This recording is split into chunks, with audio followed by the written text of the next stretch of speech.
Paul, in 2 Corinthians 11, is in the midst of a section where he is discussing his apostolic credentials with the Corinthians.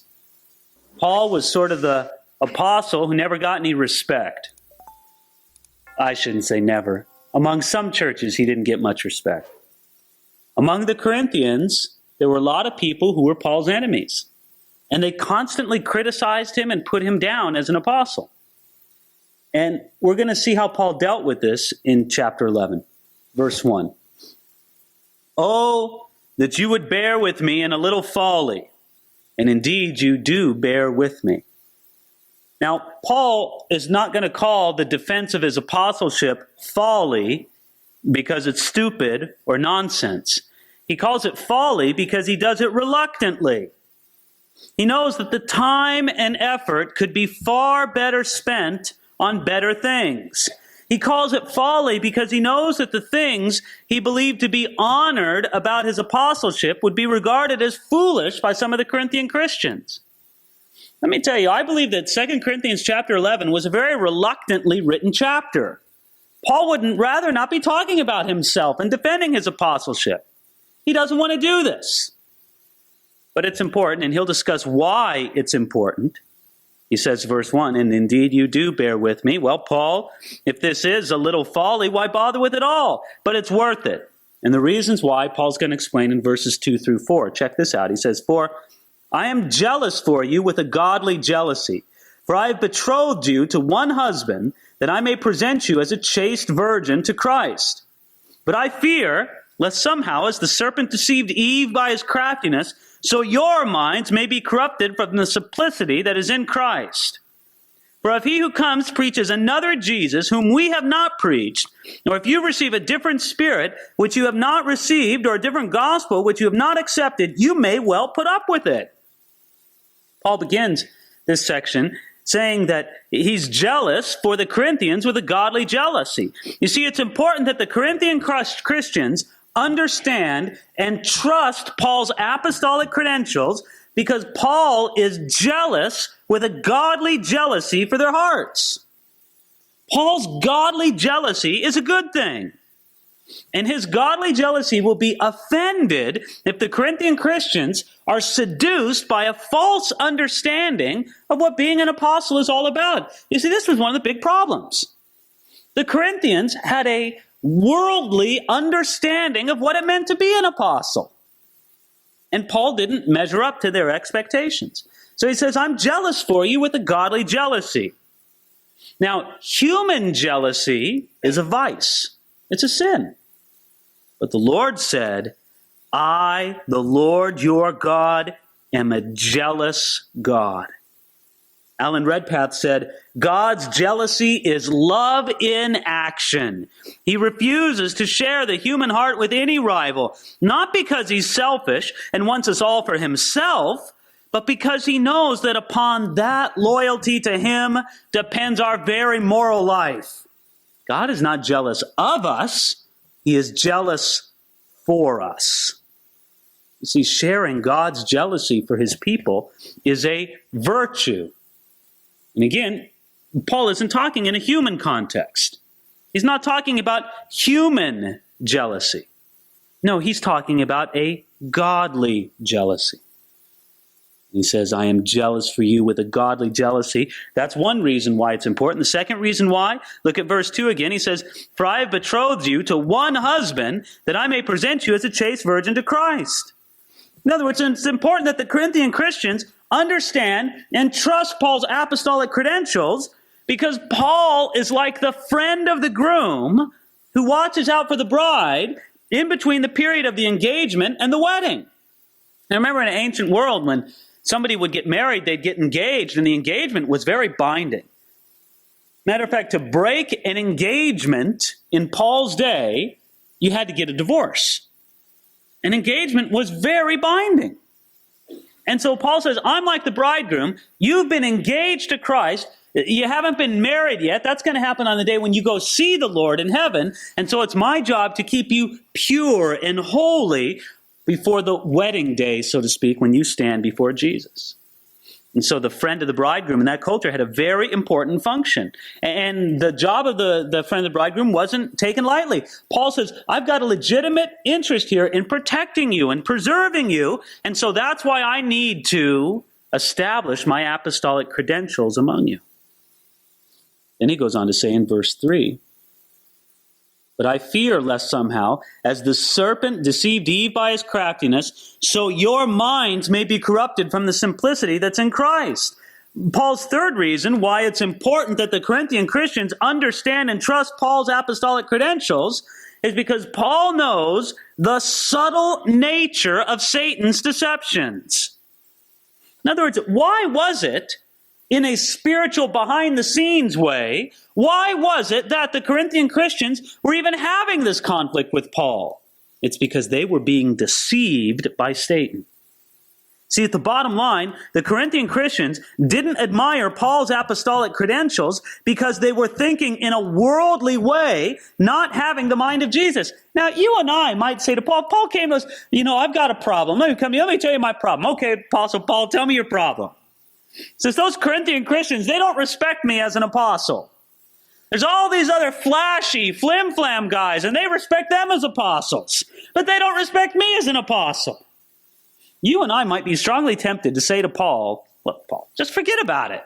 You don't need their respect, right? Think about the Philippians. Think about the Ephesians. They love you, Paul. Don't worry about these guys. Just forget about them. It's not an important issue. Just let it roll off your back. Because a lot of times that's how we should deal with it when people are being critical of us, when people are being harsh towards us, when people have a bad opinion of us. Best thing to do a lot of times, just stop your ears and don't even listen to it and ignore it. So we ask Paul, why can't you just do this? Why are you spending so much time in God's word defending yourself? Get over your hurt feelings, Paul. Paul said, no, this isn't about my hurt feelings. I am not defending my apostolic credentials because I'm hurt. And I need, for my sake, to know that those Corinthian Christians respect me. That's not the reason. The reason why was because the lack of respect that the Corinthian Christians had towards Paul as an apostle was a symptom of a deep spiritual disease within the Corinthian Christians. And the deep spiritual disease was a deception from Satan. They weren't thinking like Jesus. They were thinking like the world. They didn't like Paul's apparent weakness and unimpressive appearance. And this was an important point because Paul's apparent weakness was shared by Jesus. You see, Paul was being shoved aside by the Corinthian Christians in favor of the kind of guys who wore big expensive suits and flashy jewelry and exuded power and charisma. And they'd come up on the platform, and power, and everything. I'm successful, I'm great. Listen to the way I speak. Look at the image I give. Yes, this is what Christianity's all about. Look at me. And Paul wasn't like that at all. So the Corinthians were forget about Paul. He's a loser. Look at these other guys. Friends, this is the important point. Paul was like Jesus. The fancy pants guys were not. And so by loving those fancy slick guys, their hearts were being drawn away from Jesus at the same time. Listen to what it says of Jesus in Philippians 2, who being in the form of God, did not consider it robbery to be equal with God, but made himself of no reputation, taking the form of a bondservant and coming in the likeness of men. And being found in appearance as a man, he humbled himself and became obedient to the point of death, even the death of the cross. Friends, it was not only the apostolic credentials of Paul that were under attack. The very nature of Jesus was under attack. And this is the attack that Satan is trying to accomplish against the Corinthian Christians. So he's doing it the way he does, so deceitfully. Did you see that in verse 3? As the serpent deceived Eve by his craftiness. Look, I'm going to give the devil some credit here tonight. He's good. He's good at what he does. You got to give the guy some respect for that. He's tricky. He's crafty. Satan's deception of Eve in the Garden of Eden is a good example of Satan's deceptive tactics. He lied to Eve, "You shall not surely die." But that lie was surrounded by half-truths and enticing deception. The Corinthian Christians were challenged by the deception of this flash and image and triumphalism because it was wrapped in the truth of the triumphant life we can live in Jesus Christ. You see, shouldn't we live triumphant lives in Jesus? Shouldn't we be walking in victory? Shouldn't we be blessed by God? Yes, yes, yes. And then all of a sudden, shouldn't we have this appearance and image of power and success? And isn't that what it's all about with walking with God? No, that's the lie. Satan's very deceptive about how he brings about this thing, doesn't he? Here's a fourth reason. Verse 4. For if he who comes preaches another Jesus whom we have not preached, or you receive a different spirit which you've not received, or a different gospel which you've not accepted, you may well put up with it. You see, it's important that the Corinthian Christians understand and trust Paul's apostolic credentials, because Paul knows that they are attracted to false apostles who preach another Jesus. Again, these fancy, slick guys that the Corinthians were falling in love with, they were preaching another Jesus. Now tell me the issue isn't serious. Now tell me that this is just sort of hurt feelings on Paul's behalf. And so he's trying to win back the allegiance of the Corinthian Christians so his feelings won't be so hurt. No!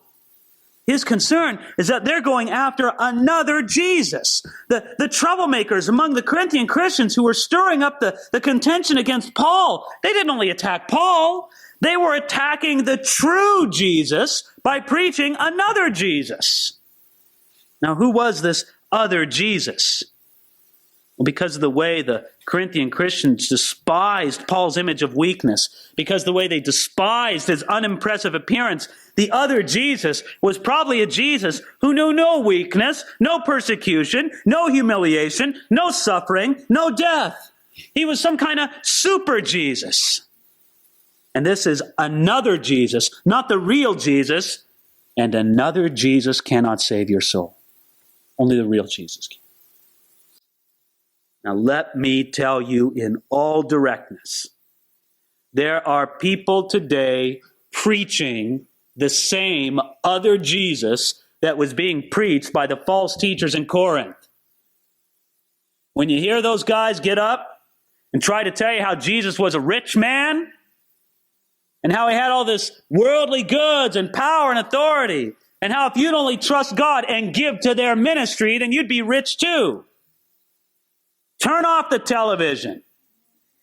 It's false doctrine. It's teaching another Jesus. That's not the Jesus of the Bible. That's another Jesus. That Jesus cannot save your soul, because he's not the Jesus of the Bible. I don't know how any more directly to put it. But it's out there. So, Paul made it plain. This is serious business. These fellows are preaching another Jesus. They have another spirit, a different gospel, and it will not be accepted. Did you notice this in verse 4? Where he says, for if he who comes preaches another Jesus. I think this is interesting. Paul is saying there's out there these guys who he calls he who comes.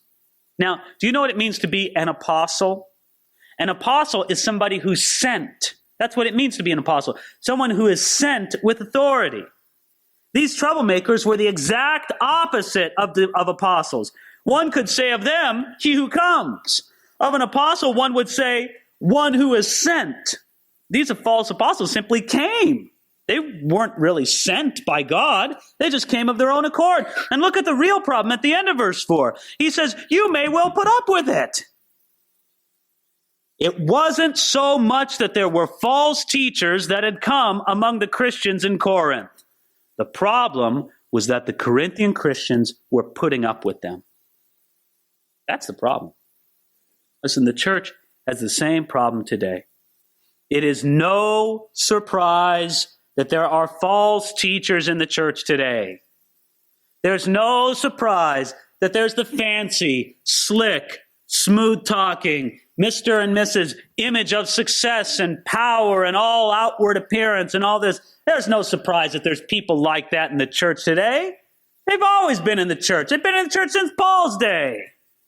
The problem is that the church puts up with them and embraces them and fills stadiums for them and buys their books like crazy and gives them nationwide television programs.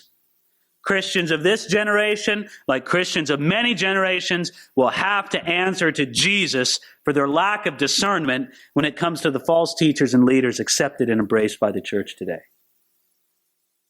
That's what he says. You may well put up with it.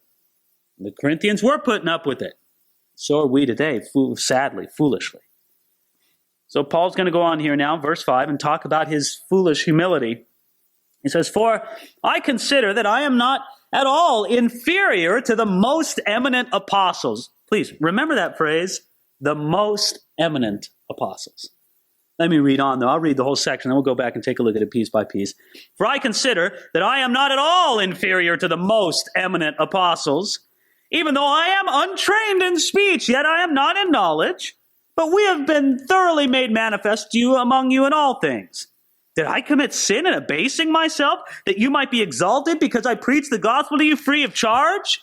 I robbed other churches, taking wages from them to minister to you.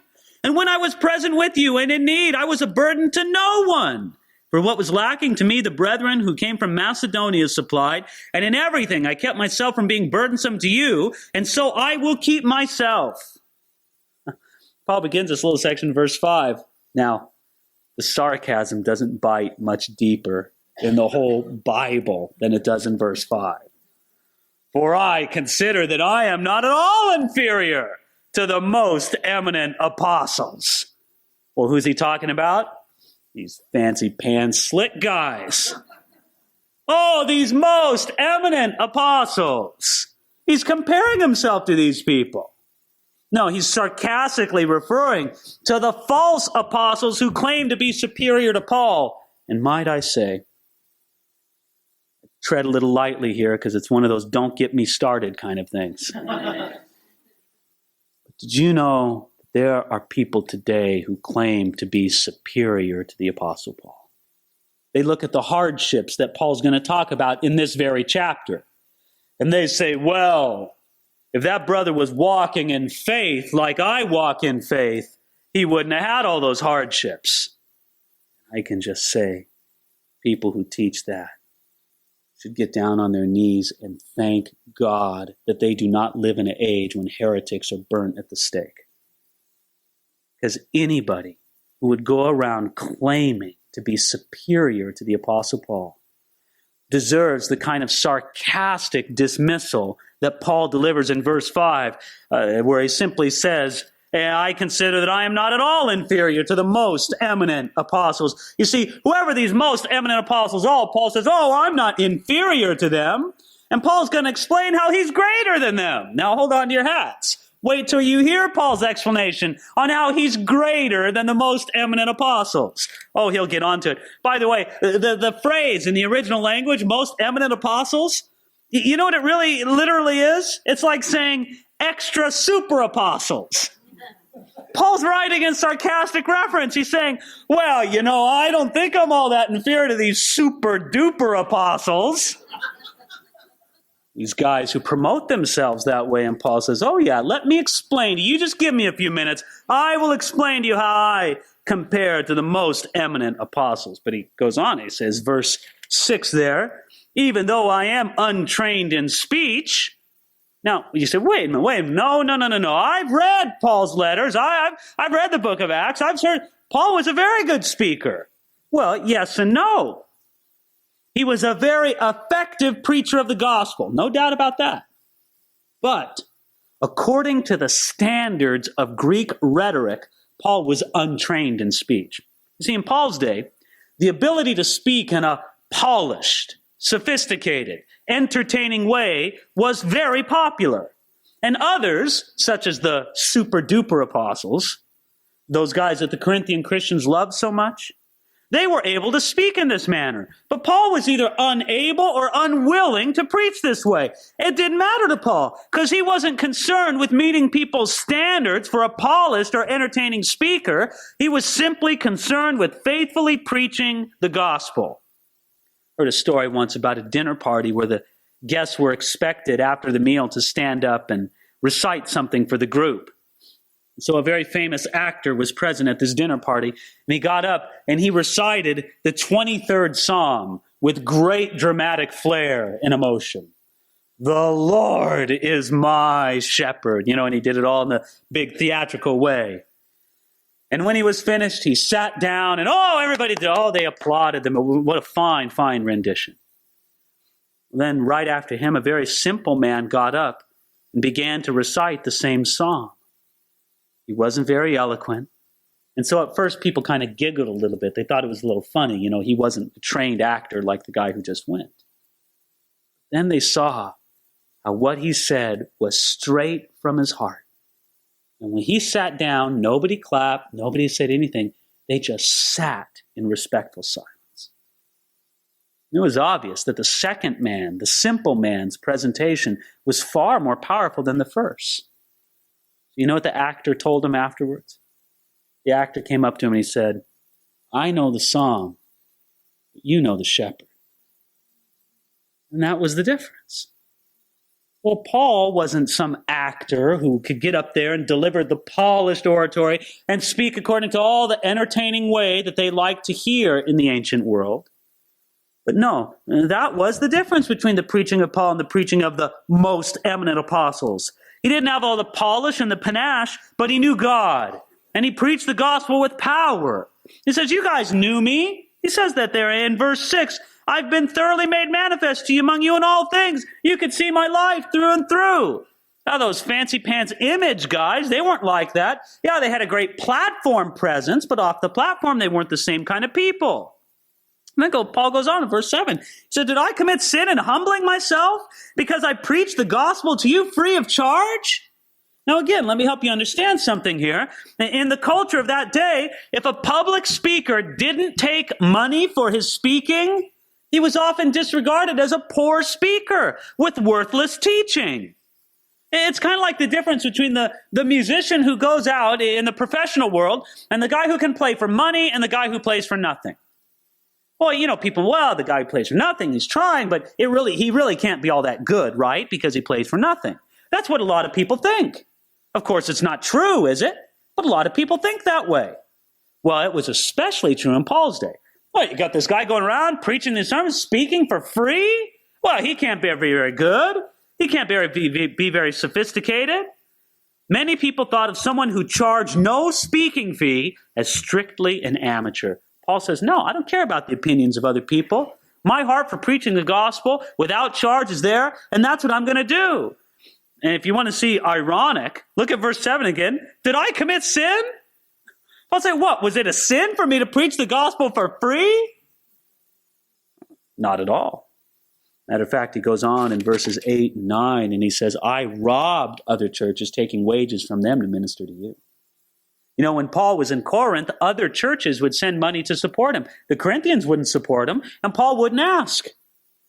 And so the Corinthians should have been supporting Paul. After all, he was ministering to them spiritually. It was only right that they'd be supporting him materially. But no, Paul wouldn't take it. He said, look, I don't want to cause any offense here. Other churches from other cities came and they supported Paul while he was in Corinth. Paul says, it's like I was robbing other churches. Then he goes on, verse 10. As the truth of Christ is in me, no one shall stop me from this boasting in the regions of Achaia. Why? Because I do not love you? God knows. But what I do, I will also continue to do, that I may cut off the opportunity from those who desire an opportunity to be regarded just as we are in the things of which they boast. For such are false apostles, deceitful workers, transforming themselves into apostles of Christ, and no wonder. For Satan himself transforms himself into an angel of light. Therefore, it is no great thing if his ministers also transform themselves into ministers of righteousness, whose end will be according to their works. Wow. Paul's really taken off the gloves in these verses. He says, listen, I'm going to boast that I didn't take any money. You guys might think it's shameful. You might think it's an embarrassment to me. Paul says, no, I'm going to boast in this. Nobody's going to stop me. Why? Because I do not love you? He says, no, God knows. Paul's boasting in his weakness and unimpressive image was an embarrassment to the Corinthian Christians. And they're like, well, Paul, why are you embarrassing us this way? Why do you go on about your humbleness and your weakness and how you don't take any money for this? Why can't you be a little bit more like the flashy guys? You're embarrassing us, Paul. Paul says, no, I don't care if I'm embarrassing you. It's only because I love you. And I'm going to find a way to bring you back from your worldly thinking. Matter of fact, he says, and this is a powerful verse, in verse 12, he says, I will continue to do so that I may cut off the opportunity from those who desire an opportunity to be regarded just as we are. What Paul's saying is, I want to expose these most eminent apostles as frauds. If it takes sarcasm, if it takes embarrassing the Corinthian Christians to expose them, I'm going to do it. But they want to be regarded just as we are, as apostles. Paul says, I'm not going to do that. I'm going to expose these guys instead. And look that's exactly what he does there in verse 13. Are the gloves off or what? For such are false apostles, deceitful workers, transforming themselves into apostles of Christ. Here, no more sarcasm. Now it's just direct. You want to know what these guys are? I'm not calling them super duper apostles anymore. That was me speaking ironically, sarcastically. Now you want to know what they are? Paul says they're false apostles. They're deceitful workers. They transform themselves into apostles of Christ.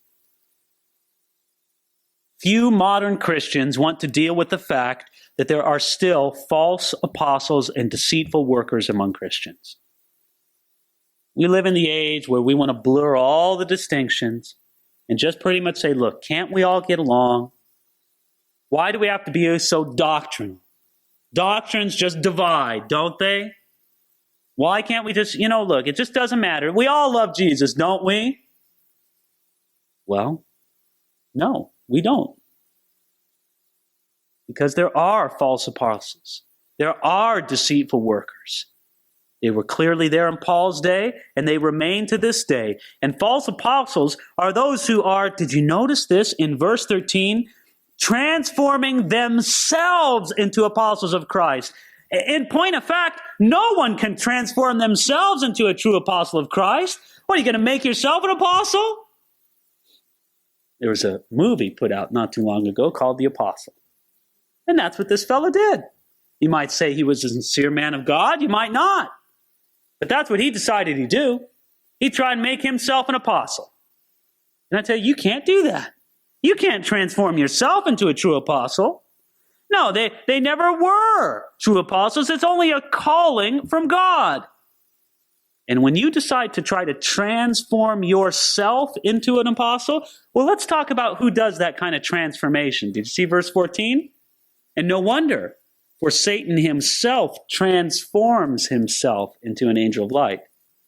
These guys transform, Satan transforms. No. Satan himself transforms himself into an angel of light. Therefore, it is no great thing if his ministers also transform themselves into ministers of righteousness. Even as Satan may appear as an angel of light, so false apostles may have a good appearance. Paul is showing the Corinthian Christians how foolish it is to rely on image and outward appearance. It is so easy for all people, including Christians, to be taken in by image and outward appearance. There are many people today in the church who will only recognize evil if it openly declares itself as evil. Pretty much somebody has to walk in through the door and wear a name badge that says, hello, I'm a false prophet. Hello, I'm a deceptive teacher. Hi, nice to meet you. That's about the only way anybody would recognize them. If they don't openly declare themselves to be that, then nobody wants to say, well, they say they're just trying to do what's right. I guess they must be. No. Many who take this approach wind up embracing Satan himself, who transforms himself into an angel of light. My friends, if Satan were to appear before this human audience tonight, we would be strongly tempted to worship him as a creature of almost divine beauty. He would be regarded as an angel of light. You know, that picture of Satan that we have from the comic books or from the horror movies, you know, this grotesque, panting, evil eyes, you know, just, it looks terrible, frightening. That's not at all how Satan promotes himself. Even so, it's foolish for the Corinthian Christians or we today to be taken in by outward appearances and image. People do it all the time today, though. So what's the judgment reserved for these people who transform themselves into apostles? Notice. Verse 15, therefore it is no great thing if his ministers also transform themselves into ministers of righteousness, whose end will be according to their works. Is there a single person in this room who wants that for them? Do you want your end before God to be according to your works? Not me. I want my end to be according to the righteousness of Jesus Christ. Verse 16. I say again, let no one think me a fool. If otherwise, at least receive me as a fool, that I may also boast a little. Paul's getting a little playful, a little sarcastic here again. It's like he put his pen down at verse 15, took a little walk, few great breaths, and he goes, okay, all right. I got a little worked up there. I know. Let me take this back from another way. It's easy to sense both Paul's sarcasm and his hesitancy to promote himself. You know, Paul feels one way talking about these other people, and now he's going to talk about himself. Can I just tell you, Paul would rather not talk about himself. He doesn't feel that he's a fit subject for a sermon. He wants to talk about Jesus. But that message of Jesus is hindered by the Corinthians' disregard of Paul's credentials as a true apostle, as a true representative of Jesus. So Paul says, let no one think of me as a fool, if otherwise at least receive me as a fool, that I may also boast little. Now, the underlying thing is, he goes, you Corinthians receive a lot of fools. What's one more? Just receive me as a fool. But Paul's not like the real fools who boast of their credentials. And we're going to see why once he gets to his credentials.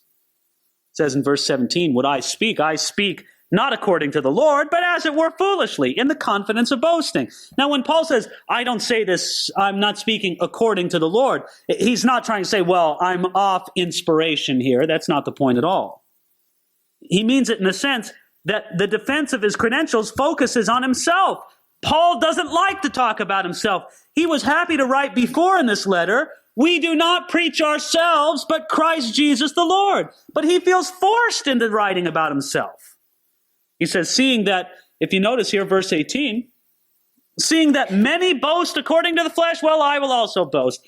You know, let me just lay it down here for you. These super duper apostles were coming among the Corinthians, seducing them, deceiving them, and they love to get up there and talk about themselves. Well, brother, let me tell you about my mighty victory of faith, and and all the miracles I did, and all the people I healed, and what a great man of faith and power. And let me tell you the stories. And here they were puffing themselves up, and the foolish Corinthians, oh, my spiritual hero, oh, God's men of faith and power for this generation, just listen to them. And there they all taken in by it. And there they are just talking about themselves, promoting themselves, puffing themselves up. You know, they'd love to tell these stories, and they'd be the hero of every story. So Paul says, well, these guys are doing it. I'll do it too. But I'm not going to do it the same way, Paul said. You just wait till I talk about myself, until I tell you my qualifications. Verse 18, seeing that many boast according to the flesh, I also will boast. But his boasting is not going to be like those who boast according to the flesh. Again, he gets into it, verse 19. I mean, I think that I just would want to see the flush of embarrassment on the faces of the Corinthians as they read this letter for the first time. The sarcasm is just so thick. Verse 19, for you put up with fools gladly, since you yourselves are wise. You guys are so wise, you put up with all these clowns. You must be outthinking them. You must be outsmarting them. I mean, and he says, if you guys are wise enough to put up with so many fools, well, surely you can listen to me for a while. But notice here, verse 20, I think Paul switches gears very quickly, touching on a very serious matter. You know, he's doing this interplay where he'll sort of build things up with sarcasm, and then he'll drive the sword in. Verse 20 is the sword. Look at this. He says, for you put up with it if one brings you into bondage, if one devours you, if one takes from you, if one exalts himself, if one strikes you on the face. To our shame, I say we were too weak for that.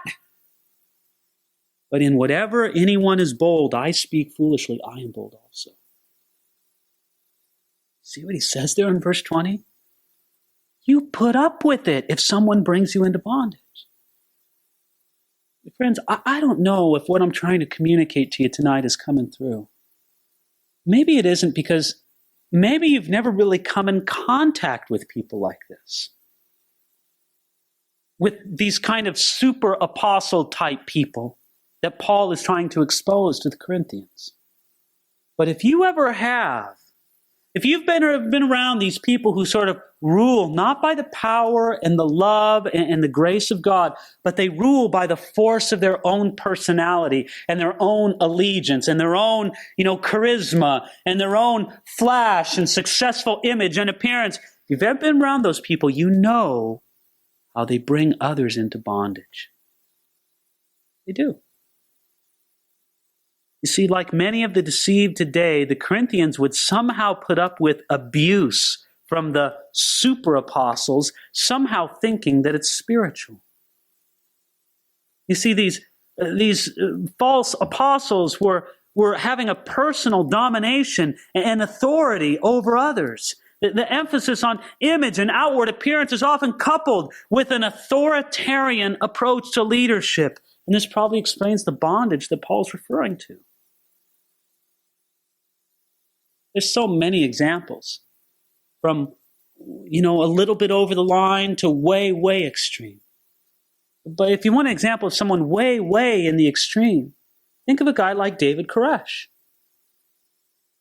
Here was a man who ruled over other people by the force of his personality and his charisma and what he could do over them, to the point where he would freely take other men's wives and daughters and do with them as he pleased. And people would willingly give them up to him.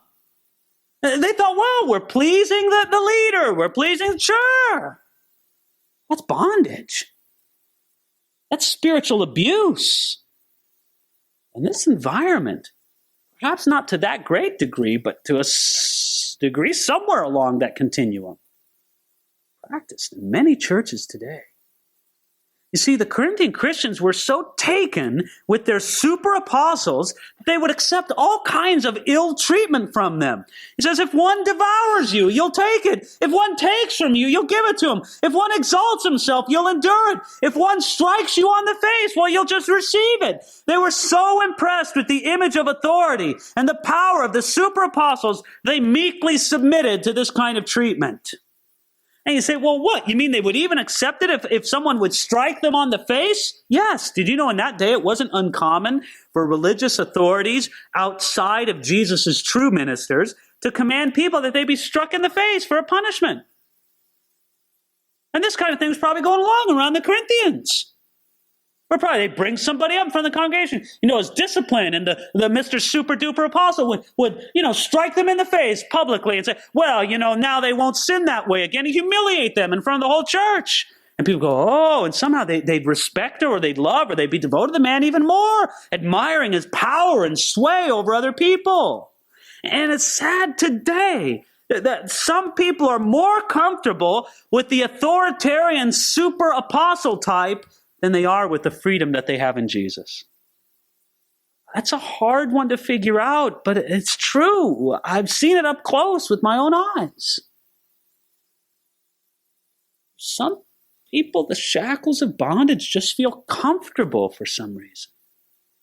And the freedom you can have in Jesus, where it's you and Jesus, and you have your own relationship with him, and you know, you're not bound to the pastor, you're not bound to the super apostle. That seems so scary to some people, but it shouldn't. It shouldn't. That's what the Lord God has for you. You see what Paul says in verse 21, shifting gears back to the sarcastic? Let me read verse 20 and then 21 again. He says, for you put up with it if one brings you into bondage, if one devours you, if one takes from you, if one exalts himself, if one strikes you on the face. To our shame, I say that we were too weak for that. Paul says, you despise me as a weak man. You're right. I'm too weak to abuse you guys. Guilty as charged. Lock me up, throw away the key. I don't abuse the sheep the way that the super apostles do. No, but in whatever anyone is bold, I speak foolishly. I am bold also. You see, the most eminent apostles were bold in proclaiming their greatness. So Paul says, I'll be bold also, but I'm going to speak foolishly. Friends, from here to the end of the chapter, verse 22 to verse 33, this contains Paul's foolish boasting about the things that prove him a true apostle. Think of it as a debate. Here we are, the church at Corinth. And coming up first is one of the super apostles, super duper apostles. And they come up and they say, let me tell you why I'm such a great apostle. Why this person I healed, and this man I saved, and this sermon I preached, and these people I touched, and this miracle God did through my hands. And he's got the nice suit on. He's got the winning smile. He's got all the great stories. He's got the great speaking skills. Everything about him exudes power and success and domination. And the Corinthians are just like, oh, my hero. Oh, this guy's so great. What a wonderful, wonderful leader. And then he sits down. Paul says, okay, my turn now. I'll boast a little bit. Paul stands up at the platform. He's short. He's kind of hunched over. His eyes squint because they aren't that good. He doesn't have eyebrows. He has one eyebrow that stretches all the way across his face. He's really bald, and what hair he does have is gray. He's got a big nose. He says, all right, my turn to boast. Let me tell you. Are they Hebrews? So am I. Are they Israelites? So am I. Are they of the seed of Abraham? So am I. Are they ministers of Christ? I speak as a fool. I am more. In labors, more abundant. In stripes, more above measure. In prisons, more frequently. In deaths, often. From the Jews 5 times I received 40 stripes minus 1. 3 times I was beaten with rods. Once I was stoned. 3 times I was shipwrecked. A night and a day I've been in the deep. In journeys often, in perils of water, in perils of robbers, in perils of my countrymen, in perils of Gentiles, in perils in the city, in perils in the wilderness, in perils in the sea, in perils among false brethren. In weariness and toil and sleeplessness often, in hunger and thirst, in fastings often, in cold and nakedness. And besides the other things, what comes upon me daily, my deep concern for all the churches. Well, who's weak and I'm not weak? Who's made to stumble and I do not burn with indignation? If I must boast, I will boast in the things which concern my infirmity. The God and Father of our Lord Jesus Christ, who's blessed forever, knows that I'm not lying. In Damascus, the governor under Aretas the king was guarding the city of the Damascenes with a garrison, desiring to apprehend me. But I was let down in a basket through a window in the wall and escaped from his hands. That's what makes me such a great apostle. That's what he's getting at, my friends. Begins by saying, are they Hebrews? So am I. Paul's human ancestry was more than enough to qualify him as apostle. Now, Paul knows very well that his blood ancestry does not make him an apostle or servant of Jesus. But you see, many of those most eminent apostles implied, either specifically or just by implication, that it was important. Knowing the silliness of this, Paul prefaces his remarks by saying, I speak foolishly. I mean, I'm speaking foolishly here. Of course, I know being a Hebrew Israelite doesn't have anything to do with being sent from God. But now in verse 23, he gets down to business. Are they ministers of Christ? I speak as a fool. I am more. You see, the super duper apostles, the most eminent apostles, claim to be ministers of Christ. Now, when they used the term, it probably sounded like an honored, privileged title. As for Paul, he will claim to be among the ministers of Christ, but he will explain he means something far different than the most eminent apostles meant. You see, they said, we're ministers. Hi, I'm a minister. Now, it's funny, sometimes I'm introduced that way. And some people regard that as sort of, like a title of honor. Well, here's the minister. You know what it means? Here's the servant. Here's the butler. Here's the waiter, a table waiter.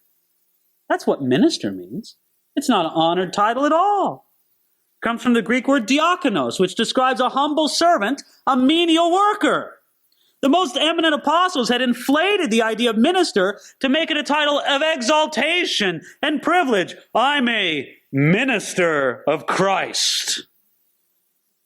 Paul says, look, I don't have any problem with the title minister, but I got a big problem with the understanding of the title promoted by these super duper apostles and received by the Corinthian Christians. So Paul says, let me tell you what qualifies me to be a minister of Christ. And you should expect that it's going to be rather different than what the most eminent apostles thought qualified people to be ministers of Christ. You want to know what my qualifications are? Here's my resume, Paul says. Verse 23. In labors more abundant. In other words, I am a minister of Christ because I work harder than any of the other apostles for Jesus' sake. He worked harder. Now, in contrast, the most eminent apostles saw being a minister of Christ a matter of privilege. Well, don't make him do too much. He's a minister. Well, I shouldn't need to do this. You do it. I'm a minister. That's the way they thought of it. You see, they thought that the more of a minister you were, the less you should have to work, and the more other people should serve you. Paul says, no, I'm a minister of Christ because I work harder than any of them. Okay, verse 23, in labors more abundant, in stripes above measure. You might think, well, he's talking about military. You got stripes for rank. I've got more stripes than anyone. No, you know what stripes he's talking about? The whip marks on your back. Paul says, I am a minister of Christ because I've been beaten many times for Jesus' sake. And Paul received beatings from both the Jews. He says, 5 times I received 40 stripes minus 1. And he received beatings from the Romans. He says, 3 times I was beaten with rods. That's what the Romans would beat you with. It's interesting how he talks about being beat 40 stripes minus 1. In the book of Deuteronomy, it says you can't beat somebody more than 40 times. And so when the Jews were administering, they'd say, well, we might miscount. We don't want to break the law, so we'll just give the guy 39, not 40. And so they talk about in the Mishnah how they would beat somebody with 40 stripes. They would tie the 2 hands of a criminal to a post, and then the servant of the synagogue would either tear off his clothes or pull them down until the man's whole, body was bare from the waist up. And then they would place a stone or a block behind him, and the person whipping would stand on that to get some good leverage over them. And then they would get a scourge made of leather divided in 4 straps. And then they would do 39 lashes in 3 sets of 13. The first 13 would go across the criminal's breast, right on their chest. The second 13 would go on the right shoulder. The third 13 would go on the left shoulder. And then they would do it all. And the man was instructed to beat him with all the strength that he had. Paul says, I received that 5 times. Not to mention being beaten by rods. That's what the Romans would do. Just get a stick and start wailing on you. That's why I'm a minister of Christ. Is that enough? Oh, you need more? Verse 23. In prisons more frequently. I'm a minister of Christ because I've spent a lot of time in prison for Jesus' sake. Paul speaks of being in prison several times. Now, what's interesting about this is the book of Acts only tells us of one instance of Paul being in prison up to this date. Which means, let's remember, Acts is an incomplete book. A lot more went on that's not recorded in the book of Acts. So Paul was in prison a lot of times. And then he says, in deaths often, in verse 23. I'm a minister of Christ because I've been close to death many times for Jesus' sake.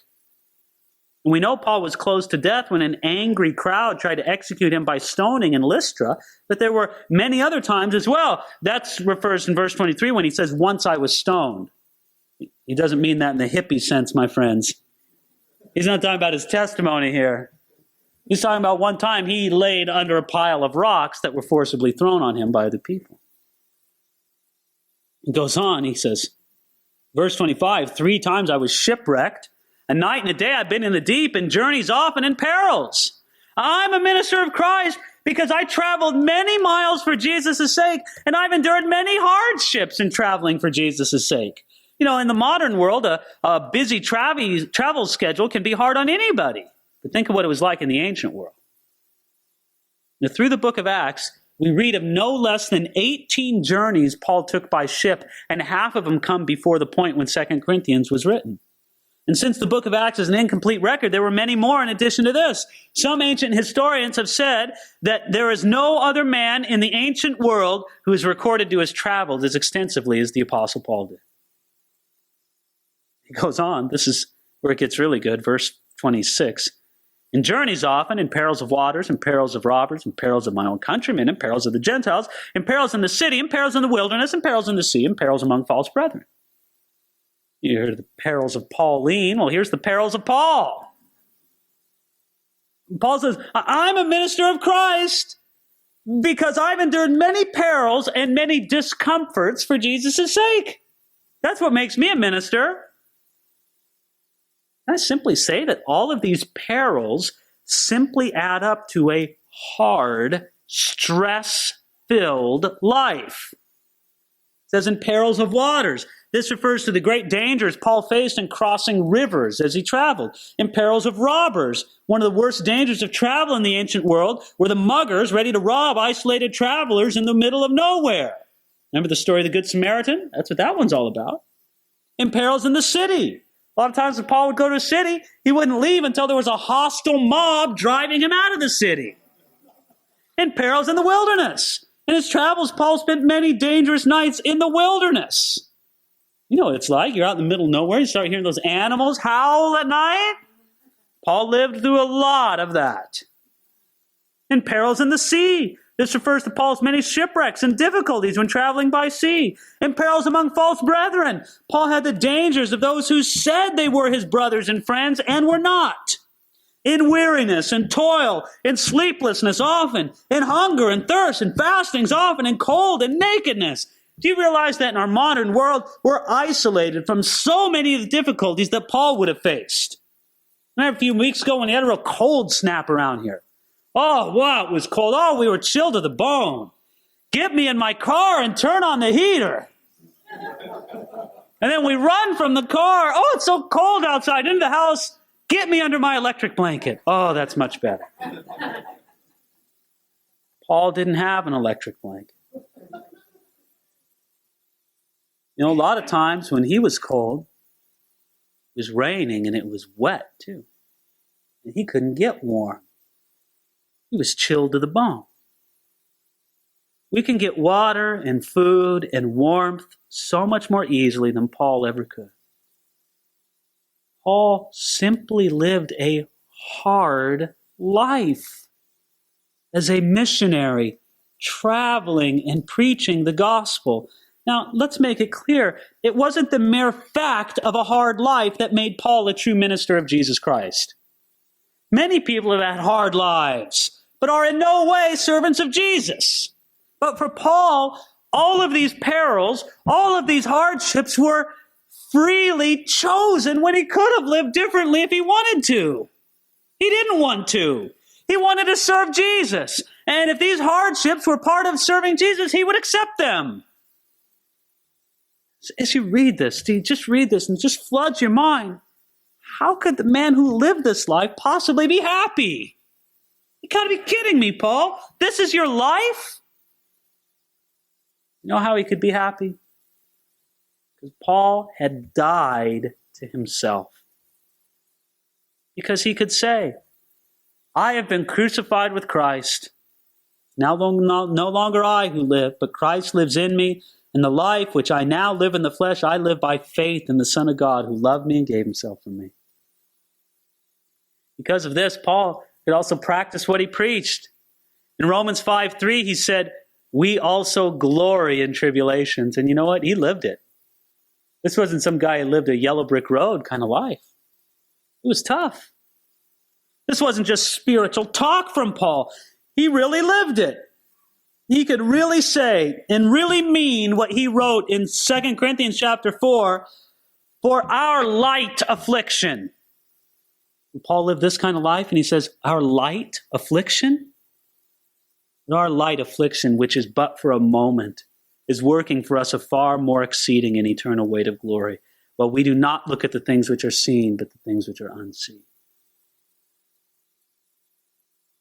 Don't you feel like a big fat baby right now? I sure do. What do I have to complain about? This was Paul's life, and he could say, our light affliction. I'll say, I glory in these things. You see, the most eminent apostles, those super duper apostles, and the Corinthian Christians who bought into their worldly lies, they must have thought Paul was crazy at this point. They found nothing to boast about in these hardships Paul glories in. For them, these kind of hardships said, God isn't with me. I'm a loser. I'm weak. I'm not happy. My life's too hard. What, shipwrecked again? Beat me with stripes again? Another mob in another city? Another cold night out in the wilderness? I'm such a loser. God must not like me. I quit. I give up. You know why? Because they could only glory in the image of power and in the appearance of success. If they didn't have that, they felt like God was against them. They thought this way because their thinking was worldly instead of having the mind of Christ. Alan Redpath said, such is the price that Paul paid. How does that react upon you? Do you congratulate yourself that you've escaped it? 1 week of such living and we would be done. But Paul went through it for a lifetime and gloried in his infirmities. I don't even know if we've talked about the worst of it. Did you see it there in verse 28? Besides the other things, which comes upon me daily, my deep concern for all the churches.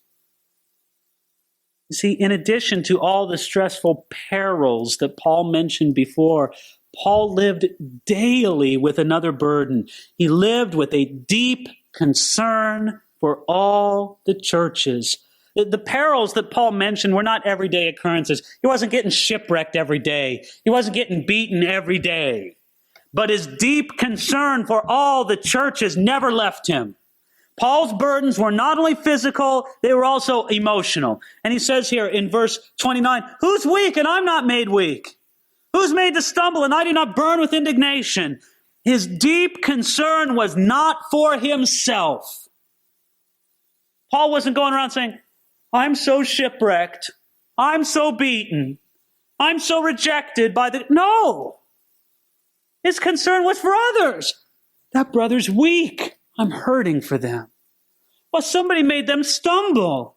Can't somebody do something about that?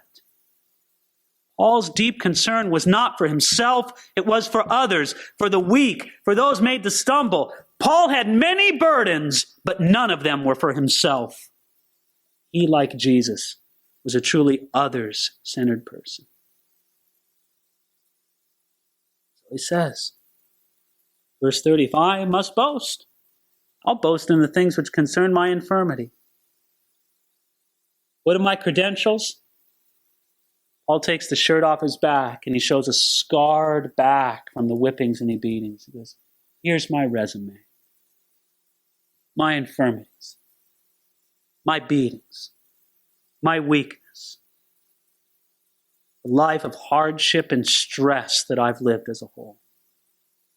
Now, the false apostles, the most eminent apostles, the super duper apostles, would never dream of boasting in such things. They thought any kind of infirmity made someone look weak and far from God.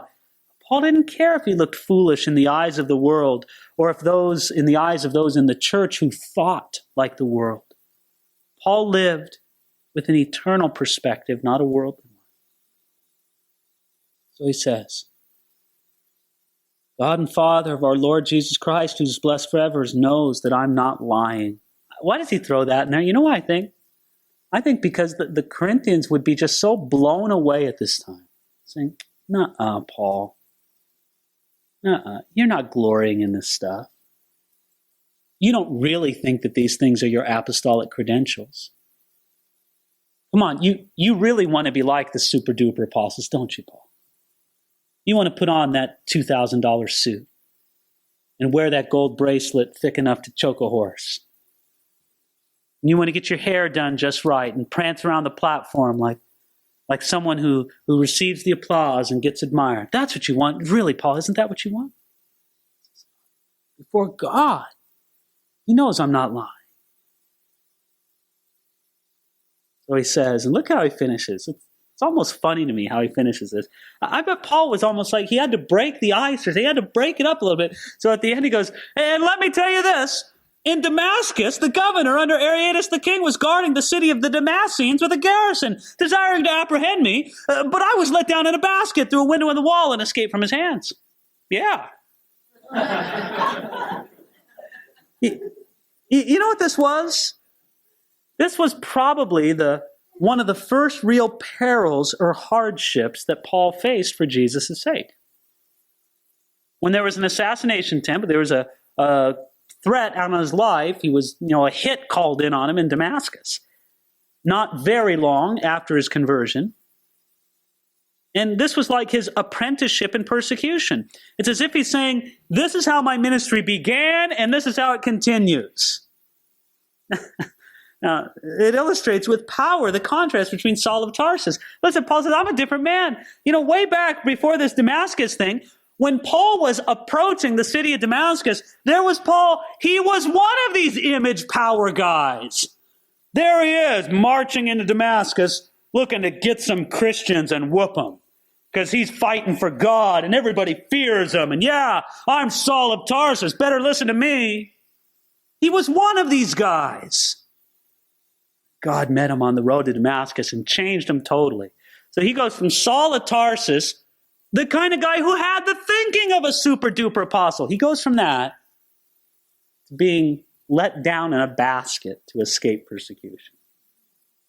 Is there anything more descriptive of weakness than escaping by being let down in a basket over a wall? T. Campbell Morgan said, could we think of anything more likely to rob a man of any sense of dignity than that? And Paul's saying, look, this is how I began in ministry. And this is how it continues.